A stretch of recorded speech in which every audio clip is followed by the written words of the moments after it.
Ah! I would. Ah!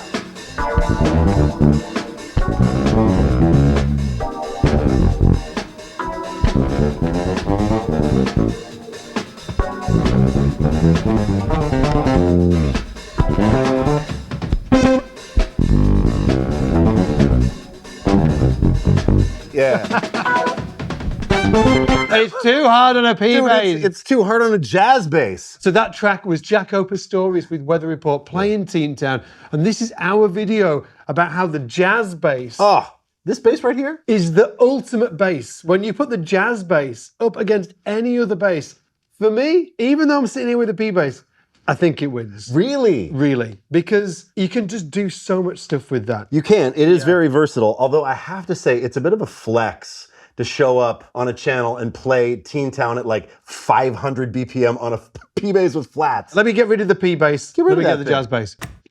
Okay, got my jazz bass here. Yeah. A little bit different to Ian's. This is a 70s, we think it's a 74. And this is an Oliva Capolo, I'm not sure I'm pronouncing that right, and is it's pretty new, but the big difference is that this has got an active circuit in it, so it's a little bit brighter sounding. And this video, what we're gonna do is we're gonna look at all of the different sounds that you can get from a jazz bass. When I think about a jazz bass, typically I think about two main sounds. Actually, it'd be interesting to hear from you guys in the comments as well. What, when you think about a jazz bass, do you think about immediately? Yeah. What do you think about? Before I share mine, I want to know if it's the same. I think about both pickups on sort of scooped mid-range sound. I think about it as like a slap thing. Who though? I don't know. I Who guess is it? maybe like Marcus. Yeah. Yeah. That sound, right? Which like the active jazz bass, both pickups on full, Yeah. some bass boost. That is sort of the sound that I think of, even though Jaco, so seminal, that bridge pickup sound. Yeah. But that's the thing, the jazz bass is so versatile, it can get more sounds than you think it can. Yeah, exactly. So like for me, it's definitely Marcus Miller, and then the other one is Jaco, who we were just trying to play along with. And for the Jaco sound, if you've got a jazz bass, how do you get that? To get that, the ultimate Jaco sound. Essentially, you're just rolling off your neck pickup to the bridge pickup. Playing over the bridge pickup. Yeah. And Jaco, of course, known for that fast, furious 16th note funk, but also harmonics, right? Yeah. Right? Yeah. And that is really a jazz bass thing. Because with a P bass, it's hard to get the harmonics to pop like that. So that bridge pickup sound is so jazz bass. Yeah, because on a jazz bass, you've got two pickups. You've got the bridge pickup, as Ian was saying, that gives you that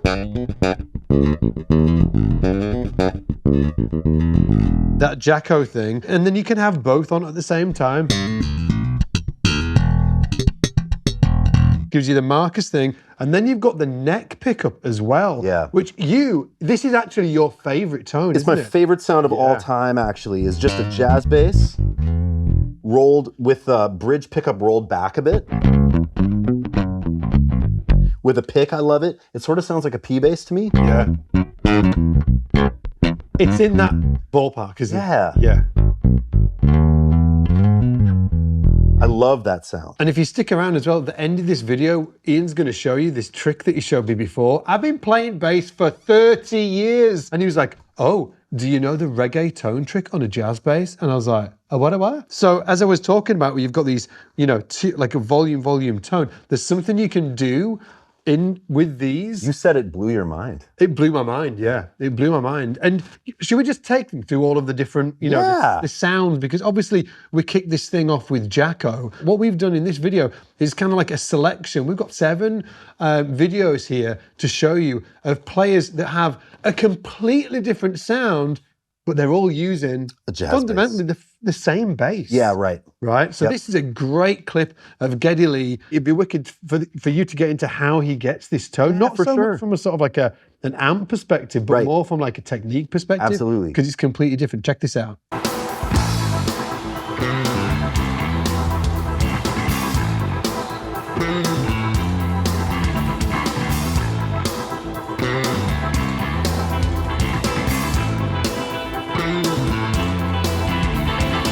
Completely different. So different. Yeah, completely different from Jaco or Marcus. So what's going on there? Geddy typically, I think, is using both pickups on full. He's using some drive, but don't get caught in the weeds of that. The thing about Geddy's sound is he's not playing this way. He's smashing the bass. Yeah. Right? Up here? Yeah. So see what Ian's doing here with you, right? Just show them, just like play on one string what you're doing there. Like he's going all the way through the string. It's not like, it's... No. Yeah, it's an aggressive strike. Yeah, all the way through. And also not playing over the bridge pickup, because if you played the bridge pickup, it'd sound completely different. Oh yeah, it would almost sound more like Jaco-y, right? Yeah. But you want that snap of the string. Now, the next person we've got up is Larry Graham. Graham Central Station is the band. The track is Hair, that we have got none of, by the way. And the first time I heard this, I freaked out. It was like one of the best riffs. But again, it's a great representation of the jazz bass tone, and it sounds completely different. Yeah, and it's very vintage. This is like maybe old round wounds. This is not a bright sounding jazz bass. Maybe flats? Maybe. Yeah, good question. Does anybody know? Let us know in the comments if you know whether this was flats or not. Check out this.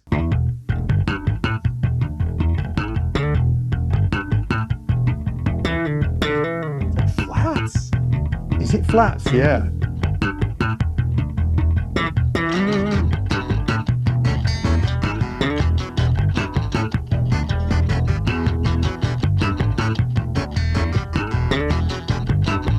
Weird tone.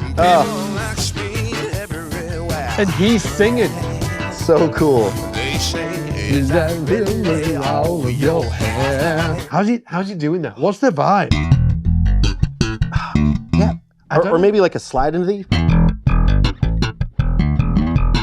That's maybe like from a tonal perspective. Like it's definitely not an active jazz. No, bass, and this even is too bright. Yeah. Or maybe if you're trying to get that like legit Larry Graham thing, you roll off tone a little bit. Is it scooped though? Got like a ha ha ha. Yeah, it does. It's not bridge pickup. Is it maybe a little bit of neck pickup?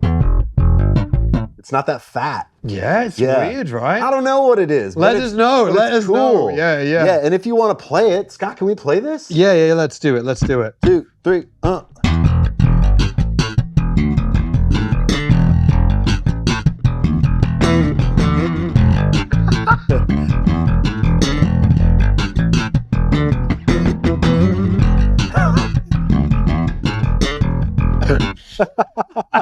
Hey, we've actually got the tab and notation for some of this stuff as well that you're watching today. So if you want it, you can get it from the link in the description below. Now, the next person we've got for you is another slapper. Maybe the famous slap basser, the most famous slap bass. I'm just trying to get through my words here. Yeah, when you asked me, this is the guy that I thought of right away. For like jazz bass sound, my mind went to Marcus Miller. Yeah. Could be our age, you know what I mean? Right? Maybe. I mean, if Larry has a vintage sound, yeah, Marcus is the opposite. He's got this sound. It's like an active jazz bass. Yeah. It's a Fender, isn't it? Yeah, Fender with a Sadowski circuit. 77? Yeah, Fender? This is called Run for Cover. David Sanborn and Marcus. It's, for me, like, if somebody was like, I really want to check out Marcus Miller, which track should I check out? There's only one video clip that's going in this video, and it's this one. Check it out.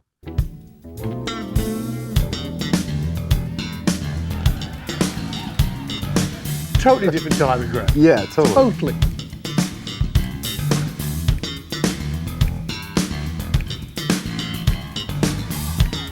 Look how young he is.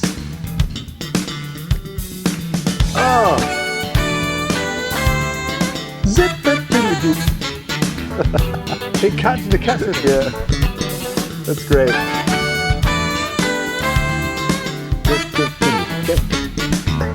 Yeah. Oh, so can good. you break that down a minute? No! I'll just take you through the beginning of that riff. So that's the first part of it.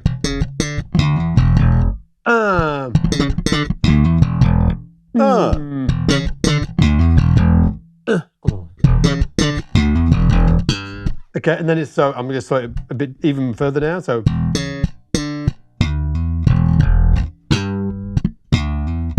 Yes, Yeah, yes. so.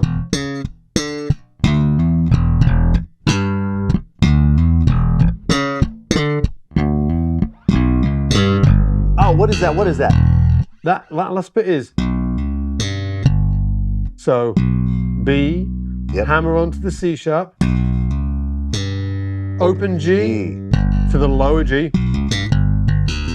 Oh, and then Yep. Wait. Yeah, except he's going.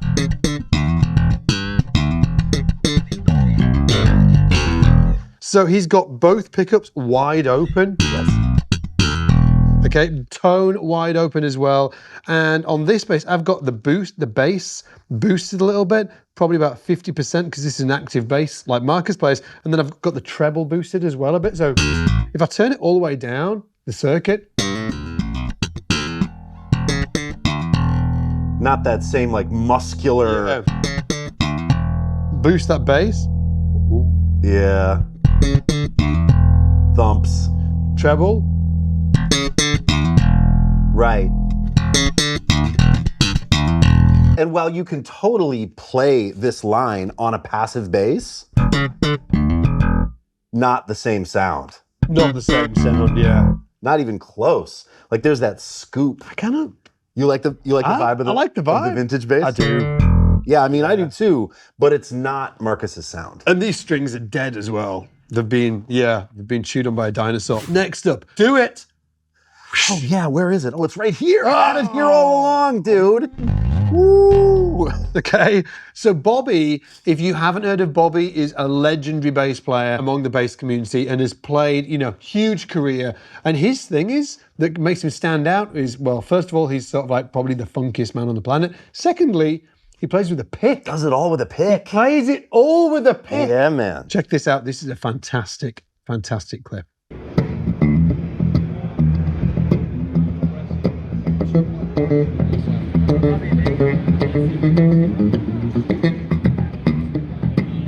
Playing some Tower of Power here. Yeah, he had the gig. That's right. He played with Tower of Power.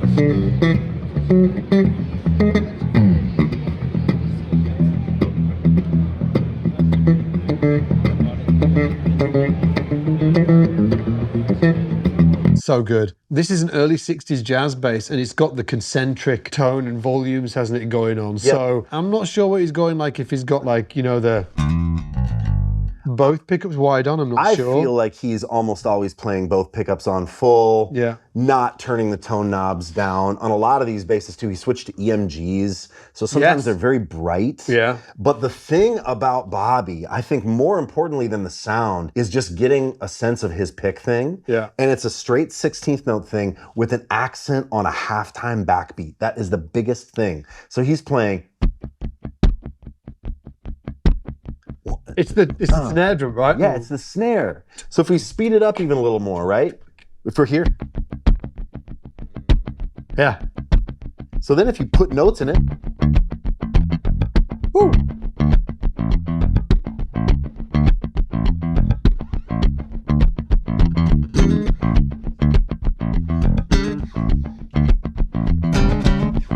Yeah.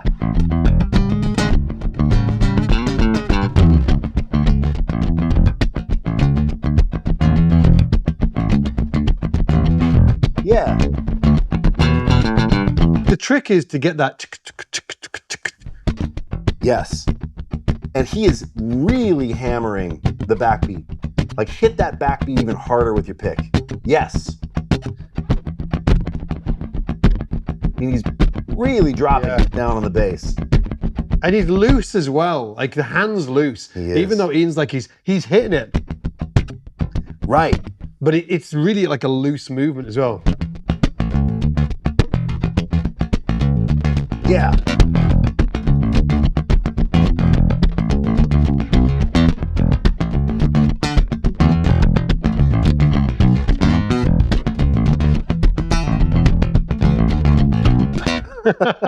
Okay, so for you guys that have been waiting for the reggae trick, Yeah, we're gonna do it? check it out. Great. Aston Family Man Barrett. Yeah.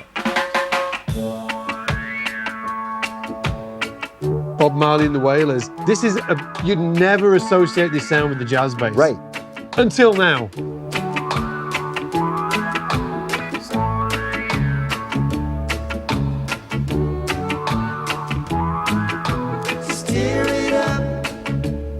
Give us a hand.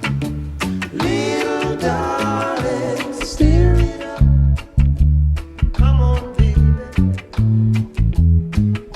Steer it up. Little darling, steer it up.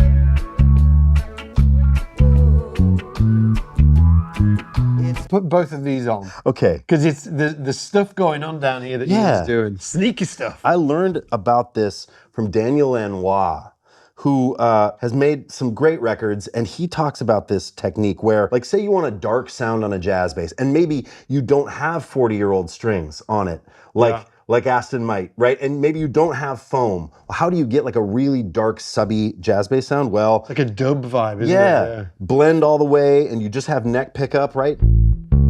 That's not quite right. Now, what if I take the tone off? It's still kind of gwonk, gwonk, gwonk, gwonk. Play it gwonk. again. It's still not quite right, so check this out. Neck all the way up. Yep. Bridge all the way off. Yes. Tone all the way off. Yes. Yeah. And then check this out. If you tap a note, you just roll that first volume knob back.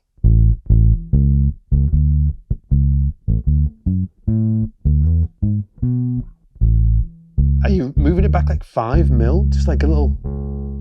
Just to where it almost darkens It goes, up. ha. So And- that's the volume, not the tone. He's moving the volume back. So bridge all the way off, tone all the way off, neck all the way up, and then you get that neck pickup and dial it back until the Yes. tone just goes. Oh. And what happens, because it's passive, it doesn't work on It doesn't active work bass. on this. Check it out. Weird, right? So we've got. So this is just neck all the way up. Yep. Oh, maybe. It does work! It does work! That's sweet. Yes, do you hear it? Really hear it on this bass too, which is cool. That's it. I didn't think it worked on an active bass. It's great. And you've got to do the left-hand mute, right? Oh, maybe, Yeah, for like sure. For me, so I'm using the left-hand mute. Yeah, now. and then what I'm doing too is because you lose a bunch of volume when you do it, you just You boost it a bit, compensate. right? Yeah, you Yeah. just compensate with a bit of volume, and then you have.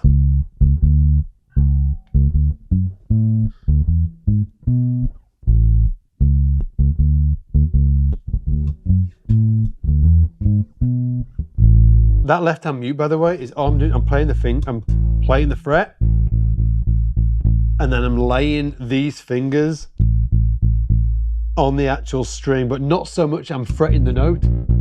It's Right.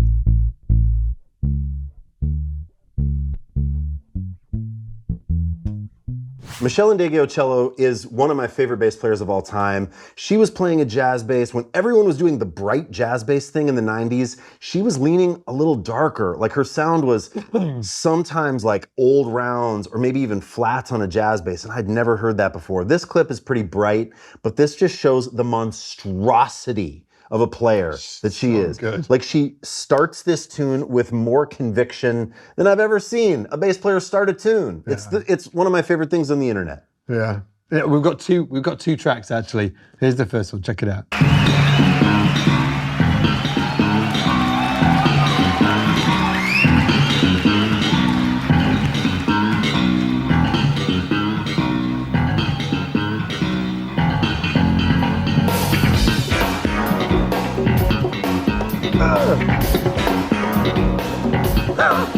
Jojo Mayo on drums with hair though. Let's do it too. Yeah.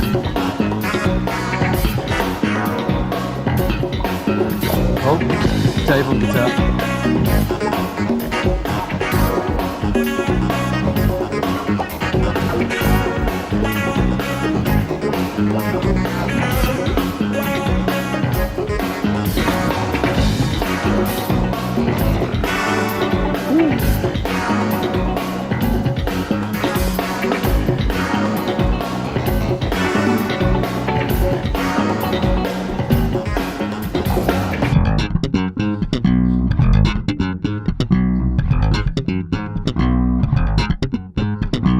It's weird to feel where the one is, right? Oh, it is. And then So weird. lastly is Greasy G. Greasy G by Joshua Redman, which is, again, her bass playing on this is just outlandish and so great. But we're going to take the video out on a clip from this track.